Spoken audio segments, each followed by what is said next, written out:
ओम नमः शिवाय। प्रिय श्रोताओं, आज सुनिए सावन सोमवार व्रत की संपूर्ण कथा और आरती। बहुत पहले की बात है, किसी नगर में एक धनी व्यापारी रहता था। दूर दूर तक उसका व्यापार फैला हुआ था। नगर के सभी लोग उस व्यापारी का सम्मान करते थे। इतना धन संपन्न होने के बाद भी व्यापारी दुखी रहता था, क्योंकि उसके कोई संतान नहीं थी, कोई पुत्र नहीं था। अपनी मृत्यु के बाद व्यापार के उत्तराधिकारी की चिंता उसे हमेशा सताती रहती। पुत्र प्राप्ति की इच्छा से व्यापारी प्रत्येक सोमवार को भगवान शिव की व्रत पूजा करता। शाम के समय शिव मंदिर में जाता, भगवान शिव के सामने घी का दीपक जलाता। उसके भक्ति भाव को देखकर माता पार्वती उससे बहुत प्रसन्न थी और उन्होंने भगवान शिव से उस व्यापारी की मनोकामना पूर्ण करने का निवेदन किया। माता पार्वती के आग्रह पर भगवान शिव कहने लगे कि हे देवी, इस संसार में सबको उसके कर्मों के अनुसार फल की प्राप्ति होती है। जो मनुष्य जैसा कर्म करते हैं उन्हें फल भी वैसा ही प्राप्त होता है। भगवान शिव ने माता पार्वती को बहुत समझाने का प्रयास किया, पर माता पार्वती नहीं मानी और व्यापारी की मनोकामना पूर्ण करने के लिए भगवान शिव से बार बार अनुरोध करती रहती।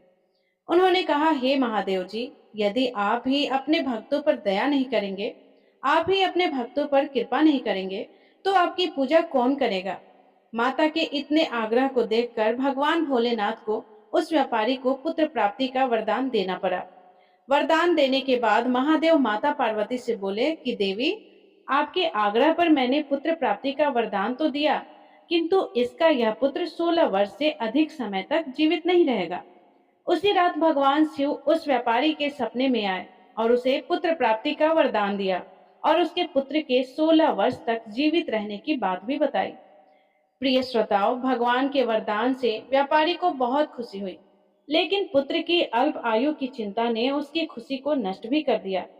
व्यापारी पहले की तरह सोमवार के दिन भगवान शिव का विधिवत व्रत और पूजन करता रहा। कुछ महीने के बाद उसके घर में एक अति सुंदर बालक ने जन्म लिया। घर में खुशियां भर गई। बहुत धूमधाम से पुत्र जन्म का महोत्सव मनाया गया। परंतु व्यापारी को पुत्र जन्म से अधिक खुशी नहीं हुई, क्योंकि उसे तो पुत्र की अल्प आयु का रहस्य का पता था। जब वह पुत्र 12 वर्ष का हो गया, तब व्यापारी ने उसके मामा के साथ उसे पढ़ने के लिए वाराणसी भेज दिया। लड़का अपने मामा के साथ शिक्षा प्राप्त करने के लिए चला गया। रास्ते में जहां जहां भी मामा भांजे विश्राम के लिए रुकते, वहीं पर यज्ञ करते और ब्राह्मणों को भोजन कराते। प्रिय श्रोताओं, लंबी यात्रा के बाद मामा और भांजे एक नगर में पहुंचे। उस दिन नगर के राजा की कन्या का विवाह था, जिस कारण पूरे नगर को सजाया गया था। निश्चित समय पर बारात भी आ गई, लेकिन वर का पिता अपने बेटे के एक आंख से काने होने के कारण बहुत चिंतित था। उसे भय लग रहा था कि इस बात का पता चल गया तो राजा विवाह के लिए इनकार कर देंगे। इससे उनकी बहुत बदनामी होगी। जब वर के पिता ने व्यापारी के पुत्र को देखा, तो उसके मन में विचार आया। उसने सोचा, क्यों ना इस लड़के को दूल्हा बनाकर राजकुमारी से विवाह करा दूं। विवाह के बाद इसे धन देकर विदा कर दूंगा और राजकुमारी को विदा कराकर ले जाऊंगा। वर के पिता ने लड़के के मामा से इस बारे में बात की। मामा ने धन मिलने के लालच में वर के पिता की बात स्वीकार कर ली। लड़के को दूल्हे के कपड़े पहना दिए, राजकुमारी से विवाह भी करा दिया। राजा ने बहुत सा धन देकर राजकुमारी को विदा किया। विवाह के बाद लड़का जब राजकुमारी के साथ बैठा था, तो वह सच नहीं छिपा सका। उसने राजकुमारी की ओढ़नी पर लिख दिया, राजकुमारी, तुम्हारा विवाह मेरे साथ हुआ है, पर मैं वाराणसी पढ़ने जा रहा हूँ। अब तुम्हें जिसके साथ भेजा जाएगा वह एक आंख से काना है और तुम्हारा पति नहीं है। जब राजकुमारी ने अपनी ओढ़नी पर लिखा हुआ पढ़ा, तो उसने उस काने लड़के के साथ जाने से मना कर दिया। राजा सब बातें जानकर राजकुमारी को अपने महल में रख लेता है। उधर लड़का अपने मामा के साथ वाराणसी पहुंच जाता है। प्रिय श्रोताओं, वहां जाकर वह गुरुकुल में पढ़ना शुरू कर देता है और उसका मामा यज्ञ करना शुरू कर देता है। जब उस लड़के की आयु 16 वर्ष की हो जाती है, तो उस दिन उसके मामा ने यज्ञ किया था। यज्ञ की समाप्ति पर ब्राह्मणों को भोजन कराया, खूब अन्न वस्त्र दान दिए। रात को वह अपने शयन कक्ष में सो गए। भगवान शिव के वरदान के अनुसार शयन अवस्था में ही उसके प्राण पखेरु उड़ गए। सूर्योदय होने पर मामा मृत भांजे को देखकर जोर जोर से रोने पीटने लगा। आसपास के लोग भी इकट्ठा हो गए और दुख प्रकट करने लगे। प्रिय श्रोताओं, लड़के की मामा के रोने के स्वर पास के गुजरते हुए शिव पार्वती ने सुने।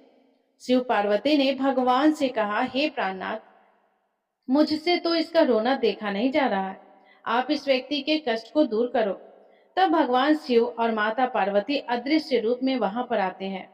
भोलेनाथ पार्वती से कहते हैं कि देवी, यह उसी व्यापारी का बेटा है जिसे मैंने 16 वर्ष की आयु दी थी। इसकी आयु पूरी हो गई है। माता पार्वती भगवान शिव से निवेदन करती है कि बालक को जीवन प्रदान करें।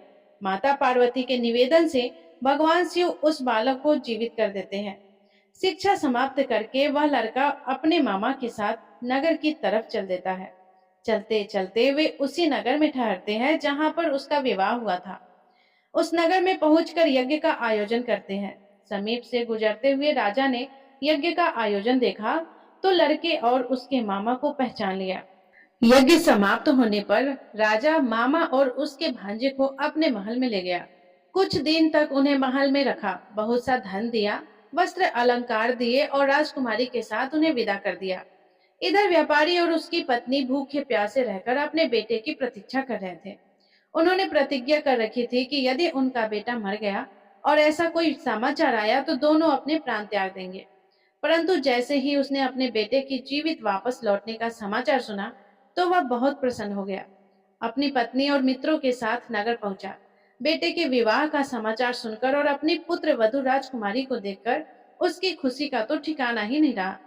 उसी रात भगवान शिव ने व्यापारी के सपने में आकर कहा कि मैंने तेरे सोमवार के व्रत करने और व्रत कथा सुनने से प्रसन्न होकर तेरे पुत्र को लंबी आयु दी है। पुत्र की लंबी आयु सुनकर तो व्यापारी बहुत खुश हो गया। सोमवार का व्रत करने से उस व्यापारी के घर में खुशियां ही खुशियां हो गई। शास्त्रों में कहा गया है कि जो भी व्यक्ति सोमवार व्रत का विधि पूर्वक व्रत करता है, सोमवार के दिन भगवान शिव की माता पार्वती की पूजा करता है, व्रत कथा को सुनता है, उनकी सभी मनोकामनाएं महादेव जी पूरी करते हैं। तो बोलिए शंकर भगवान की जय, माता पार्वती की जय। प्रिय श्रोताओं, अब सुनिए 16 सोमवार व्रत की कथा। एक समय की बात है, भगवान शिव माता पार्वती के साथ भ्रमण करते हुए अमरावती नगरी में पहुंचे। उस नगर के राजा ने भगवान शिव का एक विशाल मंदिर बनवा रखा था। भगवान शिव और माता पार्वती उसी मंदिर में रहने लगे। एक दिन माता पार्वती ने भगवान शिव से कहा कि हे प्राणनाथ, आज तो मेरी चौसा खेलने का इच्छा हो रही है। पार्वती जी ने जब अपनी इच्छा जाहिर की तो भगवान शिव पार्वती जी के साथ चौसा खेलने बैठ गए। अभी खेल प्रारंभ ही हुआ था कि मंदिर के पुजारी वहां आ गए। माता पार्वती ने पुजारी जी से पूछा कि पुजारी जी बताइए, इस बाजी में किसकी जीत होगी? तो ब्राह्मण देव बोले कि महादेव जी ही जीतेंगे। पर खेल में भगवान शिव पराजित हो गए और माता पार्वती जीत गई। ब्राह्मण देव को झूठ बोलने के अपराध में कौड़ी होने का श्राप मिला। भगवान शिव और माता पार्वती उस मंदिर से कैलाश पर्वत पर लौट गए। पार्वती देवी ने क्रोध के कारण जो पुजारी जी को श्राप दिया था, इस कारण वे कोढ़ी हो गई। नगर के स्त्री पुरुष उन पुजारी जी की परछाई से भी दूर रहने लगे। कुछ लोगों ने राजा से पुजारी के कोढ़ी हो जाने का शिकायत की तो राजा ने सोचा कि किसी पाप के कारण पुजारी जी कौड़ी हो गए हैं और ऐसा सोचकर उन्हें मंदिर से निकाल दिया और उनकी जगह किसी दूसरे ब्राह्मण को पुजारी बना दिया। अब कोढ़ी हुए पुजारी जी मंदिर के बाहर ही बैठकर भिक्षा मांगने लगे। कुछ दिन ऐसे ही बीत गए। कुछ दिनों के बाद सर्वलोक के कुछ अप्सराएं उस मंदिर में पूजा करने आई। उन्होंने पुजारी जी की यह हालत देखी तो उन्हें बड़ा दुख हुआ और उन्होंने इसका कारण पूछा तो पुजारी जी ने सारी बात बता दी और पार्वती जी के श्राप देने की सारी कहानी सुना दी। तब उन अप्सराओं ने पुजारी जी से कहा कि आप 16 सोमवार का विधि पूर्वक व्रत करो, ऐसा करने से आपके सभी पाप दूर हो जाएंगे। जब पुजारी जी ने 16 सोमवार व्रत की पूजा विधि पूछी तो अप्सराएं कहने लगी कि सोमवार के दिन सूर्योदय से पहले उठकर स्नान आदि से निवृत्त होकर स्वच्छ कपड़े पहनकर आधा सेर गेहूं का आटा लेकर उसके 3 भाग करना, घी का दीपक जलाकर गुड़ नैवेद्य बेलपत्र चंदन अक्षत फूल जनेऊ का जोड़ा लेकर प्रदोष काल में भगवान शिव की पूजा अर्चना करना। पूजा करने के बाद 3 भाग में से 1 भाग प्रसाद भगवान शिव को अर्पित करना और 1 भाग अपने आप ग्रहण करना और बाकी की भगवान का प्रसाद बांधकर वहां उपस्थित स्त्री पुरुष और बच्चों में बांट देना। इस तरह विधि विधान से व्रत करते हुए जब 16 सोमवार बीत जाए तो 17वां दिन सोमवार को एक एक पाव आटे की बाटी बनाकर उसमें घी और गुड़ मिलाकर चूरमा बना लेना। भगवान शिव को भोग लगाकर वहां उपस्थित भक्तजनों में वह प्रसाद बांट देना। इस तरह विधि पूर्वक 16 सोमवार व्रत करोगे और व्रत कथा सुनोगे तो भगवान शिव की कृपा से तुम्हारे सभी पाप नष्ट हो जाएंगे और तुम्हारा कोढ़ भी ठीक हो जाएगा। भगवान शिव तुम्हारी सभी मनोकामनाओं को पूरा करेंगे। इतना कहकर अप्सराएं स्वर्ग लोक को वापस चली गई। पुजारी जी ने अप्सराओं के कहे अनुसार 16 सोमवार का विधि पूर्वक व्रत किया। व्रत के पुण्य के प्रभाव से भगवान शिव की कृपा से उनका कोढ़ी ठीक हो गया। राजा ने उन्हें फिर से मंदिर का पुजारी बना दिया। मंदिर में वे भगवान शिव की पूजा करते और आनंद से अपना जीवन व्यतीत करने लगे। कुछ समय के बाद पुनः पृथ्वी का भ्रमण करते हुए भगवान शिव और माता पार्वती उसी मंदिर में आ पधारे। स्वस्थ पुजारी जी को देखकर पार्वती जी को बड़ा आश्चर्य हुआ और उन्होंने पुजारी जी से पूछा कि आपका रोग कैसे ठीक हुआ। तो पुजारी जी ने उन्हें 16 सोमवार व्रत करने की सारी कथा बता दी। पार्वती जी इस बात को सुनकर बहुत प्रसन्न हुई और उन्होंने पुजारी जी से इस व्रत की विधि पूछी। उन्होंने खुद भी 16 सोमवार का व्रत प्रारंभ कर दिया। पार्वती जी उन दिनों अपने पुत्र कार्तिकेय जी के नाराज होकर दूर चले जाने के कारण बहुत चिंतित रहती थी। वे कार्तिकेय जी को वापस लौटा लाने के बहुत उपाय कर चुकी, लेकिन कार्तिकेय उनके पास लौटकर आ ही नहीं रहे थे। 16 सोमवार का व्रत करते हुए पार्वती जी ने भगवान शिव से कार्तिकेय के लौटने की मनोकामना की। व्रत समापन के तीसरे ही दिन सचमुच कार्तिकेय जी वापस लौट आए। कार्तिकेय जी ने अपने हृदय परिवर्तन के संबंध में जब माता पार्वती देवी से पूछा कि हे माता, आपने ऐसा कौन सा उपाय किया जिससे कि मेरा क्रोध दूर हो गया और मैं वापस लौट आया, तब पार्वती देवी ने कार्तिकेय को 16 सोमवार व्रत की कथा और पूरी विधि कह सुनाई। कार्तिकेय जी अपने एक ब्राह्मण मित्र ब्रह्मदत्त के प्रदेश चले जाने से बहुत दुखी थे। उनको वापस लौटाने के लिए कार्तिकेय जी ने 16 सोमवार का व्रत किया। 16 सोमवार का व्रत करते हुए ब्रह्मदत्त के वापस लौट आने की मनोकामना की। व्रत समापन के कुछ ही दिनों के बाद उनका मित्र वापस लौट आया।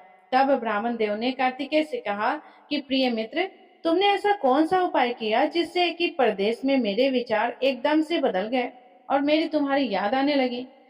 तुम्हारा स्मरण करते हुए मैं वापस लौट आया। तब कार्तिकेय जी ने अपने मित्र को 16 सोमवार व्रत की सारी कथा और विधि कह सुनाई।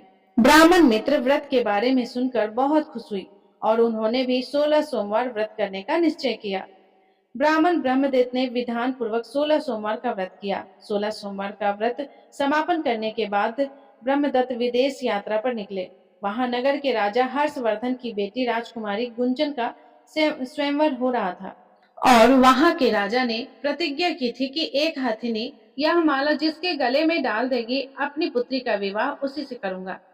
ब्राह्मण उत्सुकता के कारण महल में चले गए। वहां पर कई राज्यों के राजकुमार भी बैठे थे।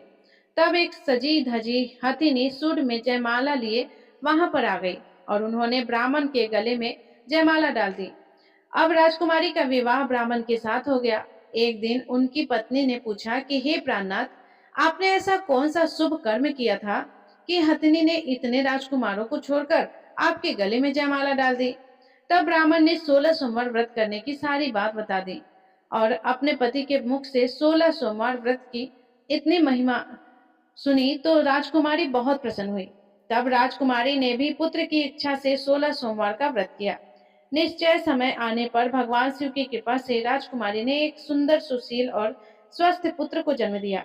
पुत्र का नाम गोपाल रखा और बड़ा होने पर पुत्र गोपाल ने भी माँ से एक दिन यही प्रश्न किया कि हे माँ, आपने ऐसा कौन सा पुण्य किया था कि मेरा जन्म आप ही के घर में हुआ? इसका क्या कारण है? तब माता ने अपने पुत्र को 16 सोमवार व्रत की सारी बात बता दी। व्रत का महत्व जानकर गोपाल ने भी व्रत करने का संकल्प किया। गोपाल जब 16 वर्ष का हुआ तो राज्य पाने की इच्छा से 16 सोमवार का विधि पूर्वक व्रत करने लगा। व्रत समापन के बाद गोपाल घूमने के लिए एक नगर के समीप गया। वहां के राजा ने गोपाल को पसंद कर लिया और बड़ी ही धूमधाम से अपनी पुत्री मंगला का विवाह गोपाल के साथ कर दिया। 16 सोमवार व्रत के प्रभाव के कारण गोपाल महल में पहुंचकर आनंद से रहने लगा। 2 वर्ष के बाद वृद्ध राजा का निधन हो गया तो गोपाल को उस नगर का राजा बना दिया गया। इस तरह 16 सोमवार व्रत करने से गोपाल की राज्य पाने की इच्छा भी पूरी हो गई। लेकिन राजा बनने के बाद भी वह विधि पूर्वक 16 सोमवार का व्रत करता रहा। व्रत के समापन पर 17वां सोमवार को गोपाल ने अपनी पत्नी मंगला से कहा कि व्रत की सारी सामग्री लेकर पास के शिव मंदिर में आ जाए। पति की आज्ञा का उल्लंघन करके उसने सेवकों के द्वारा पूजन की सामग्री मंदिर में भिजवा दी, लेकिन खुद मंदिर में नहीं गई। तब राजा ने भगवान शिव की पूजा अकेले ही की। तब आकाशवाणी हुई कि हे राजन, तुम्हारी रानी ने 16 सोमवार व्रत का अनादर किया है। रानी को महल से निकाल दो, नहीं तो तुम्हारा सारा वैभव नष्ट हो जाएगा। आकाशवाणी सुनी तो राजा महल में पहुंचा और अपने सैनिकों को आदेश दिया कि रानी को ले जाओ और कहीं दूर छोड़कर आओ। सैनिकों ने राजा की आज्ञा का पालन किया और रानी को तुरंत ही महल से निकाल दिया गया और दूर ले जाकर किसी नगर में छोड़ दिया। रानी भूखी प्यासी उस शहर में भटकने लगी।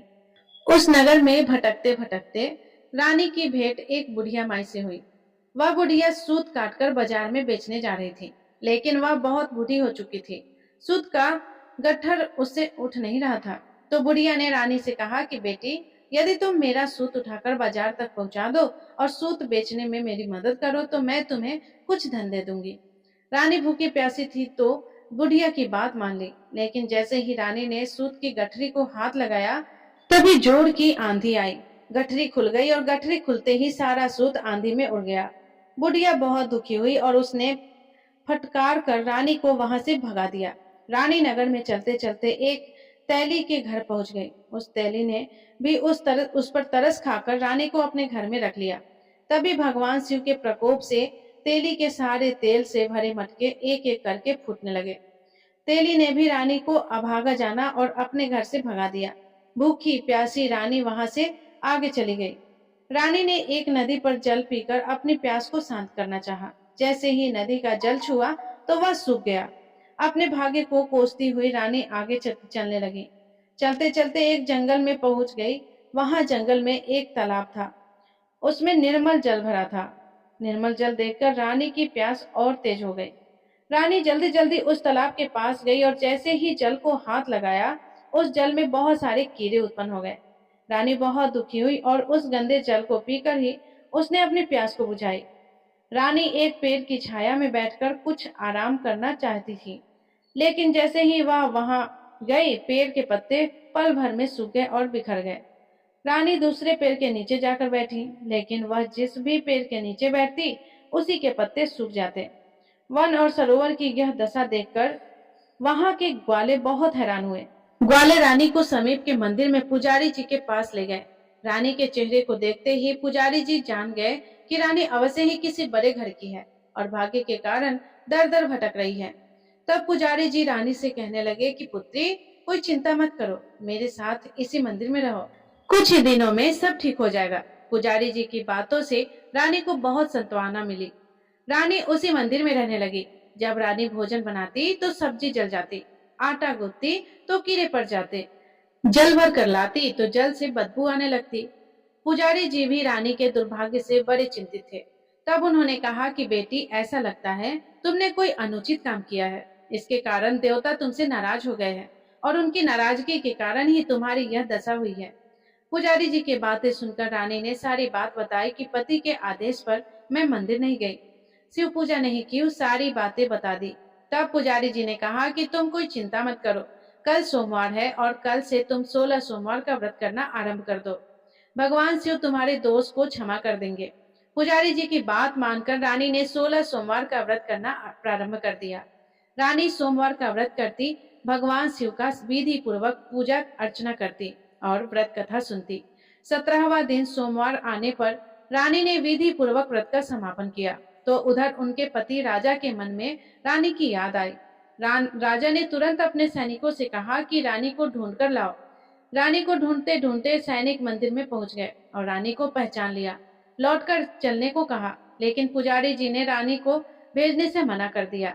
तब सैनिक निराश होकर वहां से लौट आए और उन्होंने राजा को सारी बात बताई। राजा अगले दिन स्वयं मंदिर में पुजारी जी के पास गए और रानी को महल से निकाल देने के कारण पुजारी जी से क्षमा मांगी।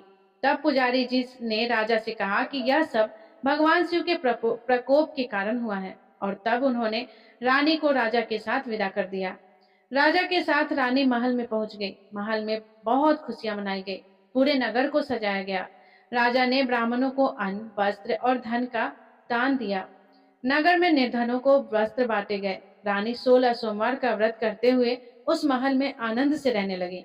भगवान शिव की कृपा से उनके जीवन में सुख ही सुख आ गया। 16 सोमवार का व्रत करने और कथा सुनने से मनुष्य की सभी मनोकामनाएं पूरी हो जाती है। जीवन में किसी भी तरह की कोई कमी नहीं रहती। सभी पाप नष्ट हो जाते हैं और आनंद पूर्वक जीवन यापन करते हुए मोक्ष की प्राप्ति होती है। तो बोलिए श्री शंकर भगवान की जय, माता पार्वती की जय। ओम जय शिव ओंकारा, प्रभु हरि शिव ओंकारा, ब्रह्मा विष्णु सदा शिव अर्धांगी धारा। ओम जय शिव ओंकारा, एकानन चतुरानन पंचानन राजे, स्वामी पंचानन राजे, हंसासन गरुड़ासन वृषवाहन साजे। ओम हर हर हर महादेव। दो भुज चार चतुर्भुज, 10 भुज ते सोहे, स्वामी 10 भुज ते सोहे। तीनों रूप निरखता, त्रिभुवन रूप निरखता, त्रिभुवन जन मोहे। ओम हर हर हर महादेव। अक्षमाला वनमाला मुंडमाला धारी, स्वामी मुंडमाला धारी, त्रिपुरारी कंसारी करमाला धारी। ओम हर हर हर महादेव। श्वेतांबर पीतांबर बाघांबर अंगे, स्वामी बाघांबर अंगे, सनकादिक ब्रह्मादिक भूतादिक संगे। ओम हर हर हर महादेव।